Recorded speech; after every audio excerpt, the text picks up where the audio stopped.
If I told you I wasn't nervous, I'd be lying.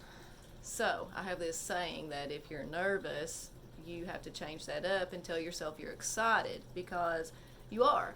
Your brain's also producing endorphins at that point. It's all in what you tell yourself. So, at this point, I'm trying to tell myself I'm excited. I am excited. I'm excited to do this. It took me a while to sit down and do this. This is actually like the fourth time I've started recording on my phone, so here I go again. Going to try not to say a million times also. That's going to be difficult. My name's Jeannie McMichael. I'm a psychiatric technician in a mental health facility. I've done that for almost 6 years now. Before I started doing that, I worked in a group home where I worked with people with mental illness, and that's kind of led me into what I'm doing now. I've had a lot of people tell me that I should, hey, Jeannie, write a book. Well, Jeannie doesn't sit down very often. She doesn't much read books, so how's she going to write one? So this is going to be my outlet. I've had a lot of people also say, Jeannie, you need a YouTube channel, or you need to do YouTube videos. So this is going to be my very first beginning. Will it suck? I hope not. So I'm telling myself I cannot fail, because I cannot. I know there's going to be people who's going to be negative with me about it. I can deal with that. I deal with negativity every day. Trust me. So it's all in how I deal with it that matters, right? So here I go. I've decided that I want to reach people in a mental health aspect. I lived a life of toxicity for many years. I was married to a man that made me feel like I was in nothing but his control. When we were young, we got married straight out of high school. We had a child. He was my high school sweetheart. He had issues of his own that I was not aware of. I had issues of my own I was not aware of. And with that, it was bad ingredients for a bad soup. Needless to say, my life has led me to many places. I now am thriving successfully in working in mental health. I grow every day, and my goal is to help others grow. I lead a morning group every morning where I ask people 3 things in the morning: what they're grateful for, what number they're feeling on a scale of 1 to 10, 1 being absolutely groovy, 10 being absolutely terrible, because I kind of go on that pain scale that you see at the doctor's office. And then I also ask them what their goal is for the day. When I first started doing this group, boy, was I excited in front of these people. I've always been able to talk. Everybody who knows me knows I'm not shy. I can be the icebreaker of the group, but when you put me in front of a large group of people and ask me to speak, it's not so easy to do. I freeze up and don't know what to say. But over time, I kind of asked the universe to lead me in what I'm going to be doing and what I'm going to be saying, and that's kind of led into what people at my work call Jeannieisms. I just tell stories about what I've been through. Sometimes I share what I can share, because there's some things they don't really need to know about me. So with this, I'm going to be able to do that. I kind of want to put it all out there, I'm not ashamed of where I've been, what I've done, and there's been some shit happen. But I'm hoping with that and telling you that you will help grow or learn if you're in a toxic situation and decide to get out. Because you will not prosper in that situation. You have to tell yourself that you're going to be nothing but the best in life. I was a single mother for many years. I struggled. It was hard. But thankfully for my loving family and support from them and the good friends I had through time, the right friends that is, I grew from that. Especially with people I worked with, intelligent people, because they used to scare me. Boy, did they used to scare me. I would run from that. Wasn't very intelligent in school. I wanted to learn up to like middle school, and then I got my head on boys because I had these things called issues I didn't realize I had, and that led me into toxic relationships. So I'm hoping with what I say that if you're in one right now, or you know anybody that is, that maybe you'll show them this and they'll realize something about themselves. I'm out to help change mental health, period. People don't view mental health like they do their heart. Your brain's just as important. With insurance, it's not viewed that way either, which really bothers me. But we won't go there right now. So I've decided that this morning I was like really excited and didn't know what to talk about. And I decided to tell you a story about the time I messed up my ankles. They were hurting this morning because I did this wonderful sprint down a hill on Friday involving my work, but we won't go there either. Jeannie's very active at work, to say the least. I do a lot of steps. Running is not my thing, but as I learned on Friday, that my former PE teacher would be so proud of me. But to get back to the story I'm supposed to tell, or the story I am going to tell, Yeah, I'm going to stumble on my words because that's something I do. I'm a hillbilly and I say what I say. And I've been stumbling on that too. How will people take what I say, or, take my accent? Well, if you don't take it to heart and you don't take it the right way, I'm sorry. I'm going to pray for you on that one because I want you to take it the right way. I want to help you. I don't want to hurt you. Do you understand that? Because I love hard. Yes, I do. I hear that all the time. I love hard. And I love loving hard. Granny taught me to do that. My aunt taught me to do that. My mom taught me to do that. I had 3 wonderful women growing up to teach me the right way. And I'm so thankful I had them. I'm also going to try not to ruin my mascara because I'm very emotional and I have my feelings on my sleeve. And sometimes when I start telling stories, tears go falling down my eyes. I'm not going to stop because of that, because you need to feel what I'm feeling. Emotion is important. Don't hide that, folks. You can't keep stuff on the inside. You'll be like that 2-liter Coca-Cola bottle rolling around on the floor from the grocery store. By the time you get it home and open it up, it's going to be a hot mess. Yes, it is. And you're going to have to clean it up. So let's work on that before it gets to that kind of condition. So years and years ago, I was married to my first husband, and we won't call him by name because he doesn't deserve for me to do that. Lesson learned in life. I was in a very bad situation of many years, didn't realize it, and luckily through time and space and people in my life and dreams are important too. They happen. Listen to them, pay attention to them, because they'll tell you something if you're in tune with yourself. And my dreams have led me to a lot of places. Things have happened after I've had dreams, or met people. I've even had people guide me in life or tell me things, and it's happened. And that's been a wonderful experience. I call those aha moments. You call them whatever you want. But with that, many years ago, I had a friend who had decided to go help her mother out on a situation. She lived up in Kentucky, and she was deciding to have surgery on her hips, I think. And she was going to be down for a while, and she wanted her daughter to come up and help her get her mobile home ready for her to come in, because she'd be going to be in a wheelchair for a while, and she didn't live there, so she needed the help so she could be able to get around easily. She asked me if I would go up and help her, because I worked with people with disabilities at the time. Why wouldn't I go up and help her? Because I knew what to do. Of course I was going to. Also my husband's best friend's wife, might I add. So I get the call. I tell her I'm going to do it. Of course I want to do it. It's also a weekend to spend with a good friend. Why wouldn't a lady want to do that, right? So I share with my husband I'm going to do this.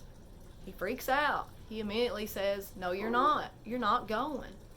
And I'm like, "Why can't I go? I don't understand why I can't go." He had jealousy issues.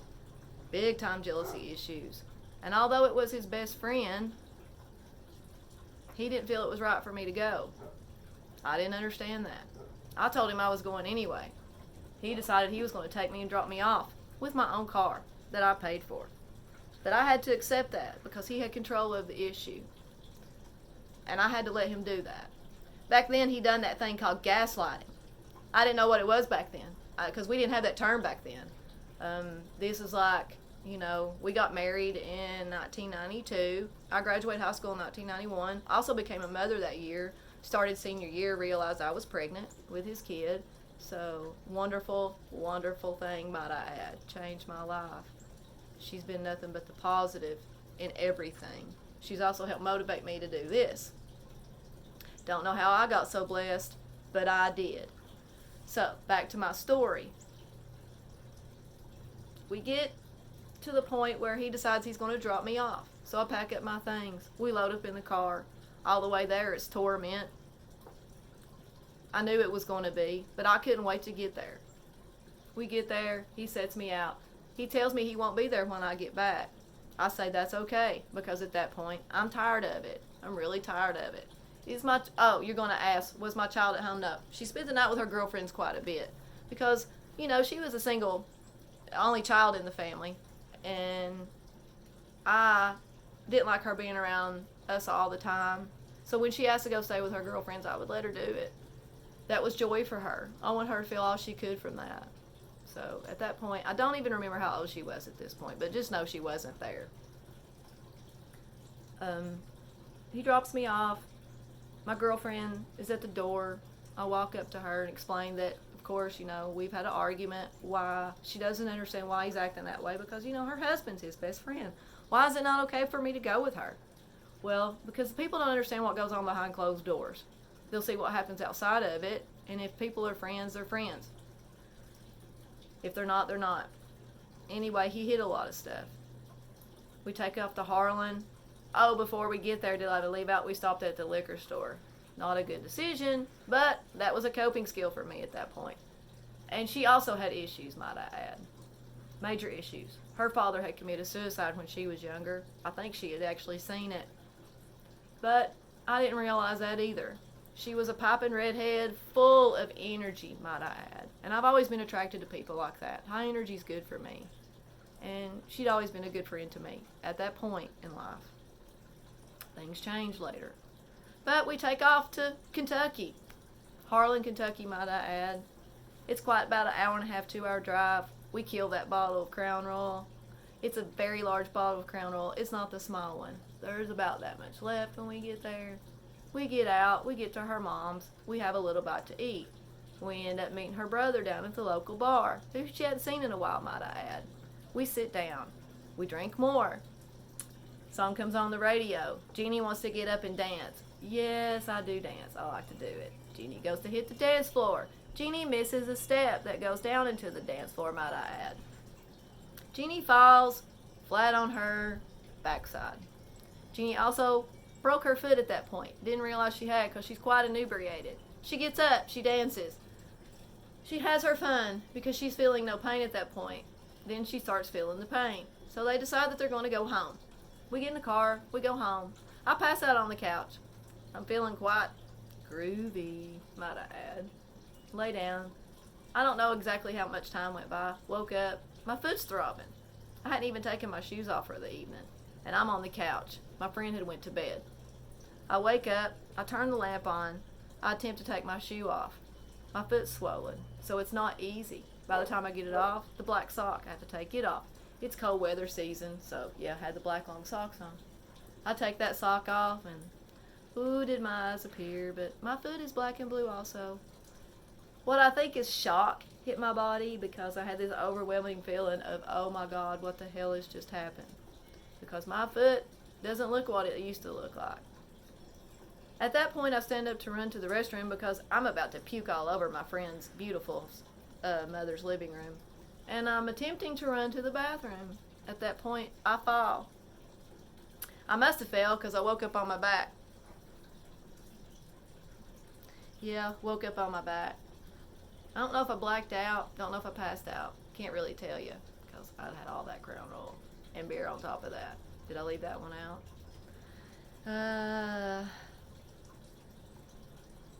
I wake up. I look up. I realize that my other foot's hurting because I can't pull my feet up underneath me. And I raise myself up to look and watch a softball start to grow on the ankle of my left foot. Now, the first foot I hurt was the right foot. Now the left foot's hurting. I watch a softball swell up on that ankle. My heart begins to pound. I'm laying there crying. I don't know really what to do.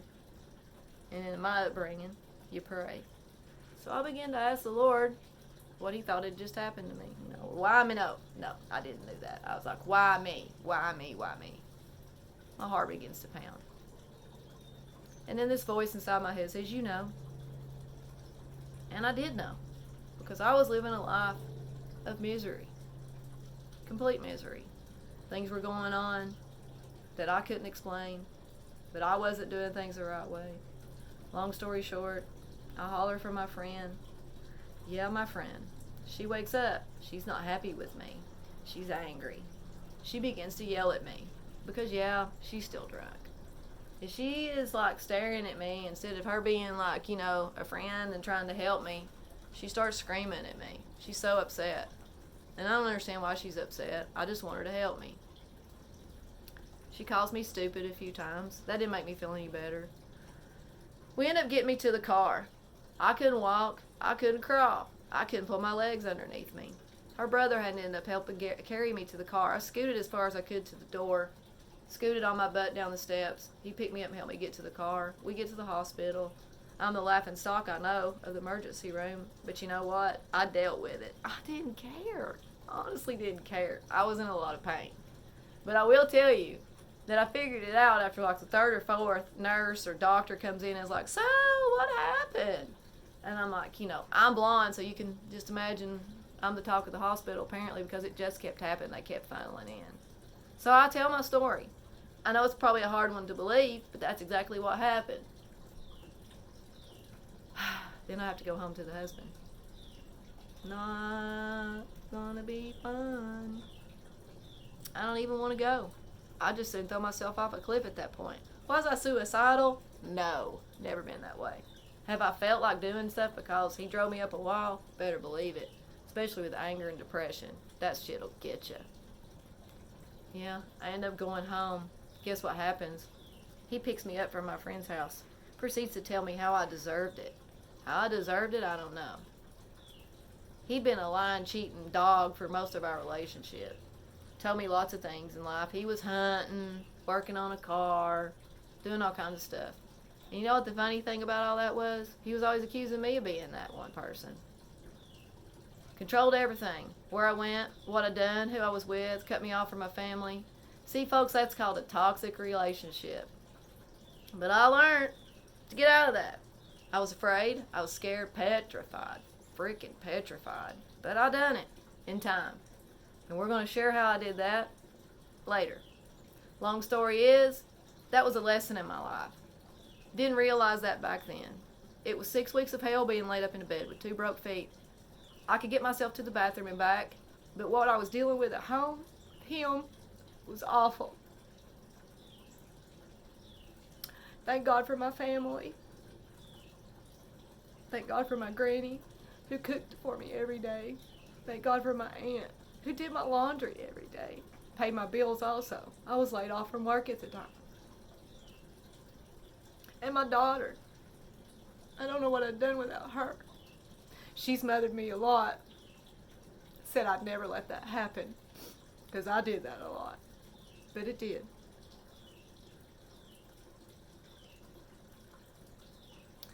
So, point of all this, I'm laying my heart out, because I want you to know, if you're in that kind of situation, you need to get out. You gotta grow.